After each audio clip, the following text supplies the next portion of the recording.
ताज़ा करंट की नगरी में आपको स्वागत है। जैनों वाला की नगरी में भी आपको स्वागत है। और एक हमारे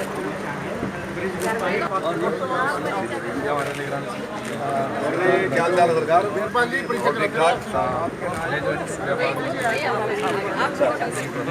तुम्हारे टाइम में आपने 12 बंडल की दे दिखा थोड़ा सा प्लीज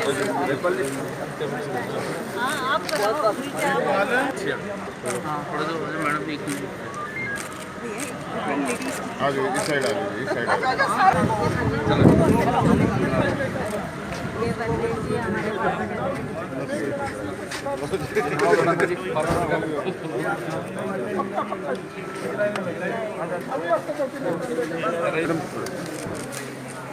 करनाल के चौधरी कॉलोनी में स्थित करनाल मेयर के निवास स्थान पर जो है अभी कुछ ही देर पहले जो है पहुंचे हैं करनाल विधानसभा के जो हरियाणा विधानसभा के जो स्पीकर हैं कंवरपाल गुर्जर, उनका जो है यहाँ पर जोरदार स्वागत किया गया है। मेयर और अन्य तमाम बीजेपी के जो कार्यकर्ता थे वो यहाँ पर मौजूद थे, उनकी तरफ से जो यहाँ पर स्वागत किया गया। और अभी कुछ ही देर बाद जो है जो सेक्टर 16 में स्थित रावण दहन का कार्यक्रम है उसमें भी जो है बतौर मुख्य अतिथि जो है कंवरपाल गुर्जर जो हरियाणा विधानसभा के स्पीकर हैं वही वहाँ पर जाकर शिरकत करेंगे और रावण दहन करेंगे। कमल मिडा, करनाल में न्यूज़, करनाल।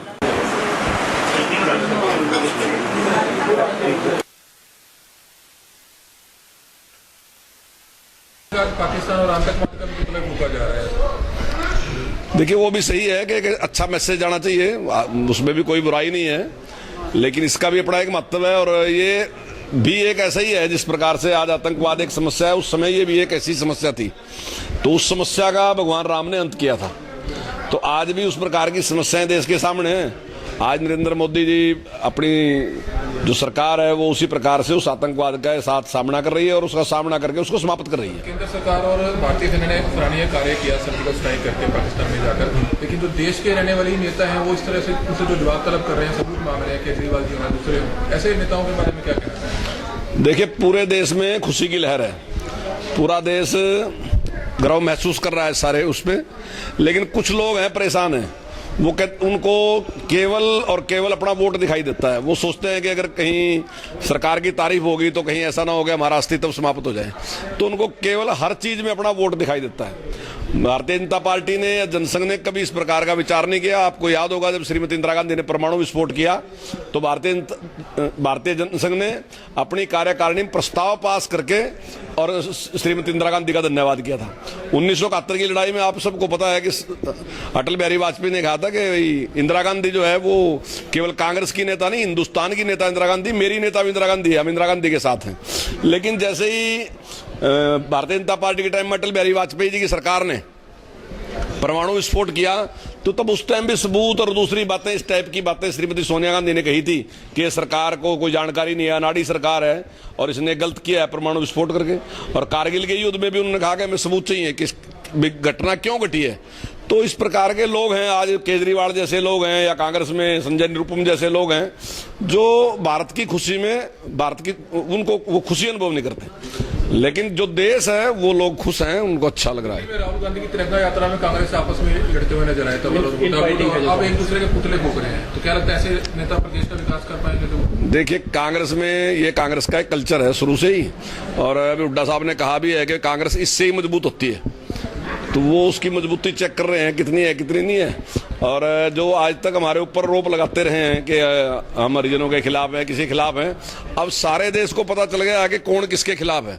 यानी कि उनको इस बात का उनको सहन नहीं हो रहा है कि एक व्यक्ति को ऐसे एक हरिजन को अगर पार्टी का अध्यक्ष बना दिया तो उनको सहन नहीं हो रहा। तो इससे पता चलता है कि प्रैक्टिकल क्या है। स्वर्ण जयंती नजदीक है, किस तरह की तैयारियां की जा रही है? सभी विधायकों की ड्यूटियां लगाई गई हैं, किस तरह की तैयारियां की जा रही है? स्वर्ण जयंती की बहुत अच्छे तरीके से तैयारियां की जा रही हैं। एक मीटिंग उसकी हो भी चुकी है और हमने समाज के सभी वर्गों को, जहां राजनीतिक पार्टियां हैं सभी राजनीतिक पार्टियों को और दूसरे समाज के सभी वर्गों को इसके साथ जोड़ा है।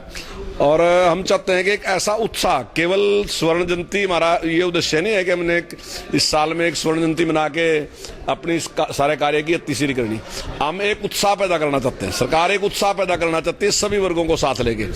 पार्टी का प्रोग्राम ना होकर सभी राजनीतिक पार्टी, ये सब राजनीतिक पार्टियों का भी है, समाज के दूसरे वर्ग का भी है, केवल राजनीतिक पार्टियों का नहीं, दूसरे भी अन्य अन्य वर्ग में भी जो लोग काम कर रहे हैं, चाहे फिल्म इंडस्ट्री में काम कर रहे हैं, चाहे कोई खेती में बहुत अच्छा काम कर रहा है, चाहे एजुकेशन में कोई अच्छा काम, जिस भी क्षेत्र में लोग अच्छा काम कर रहे हैं उन सबको मेंबर बनाया उसमें और उन सब की सलाह से इस तरीके से करना चाहते हैं कि पूरे प्रदेश को लगे कि मेरा कार्यक्रम है और हमने कुछ नया करके दिखाना और देश में नंबर 1 अपने स्टेट को बनाना है। बार बार आरोप लगते हैं कि ब्यूरोक्रेसी इस सरकार में हैवी है, कि पिछले हिसार की आपकी जो मंथन हुआ था उसमें भी ये चीज़ें सामने आई, तो इस पे क्या?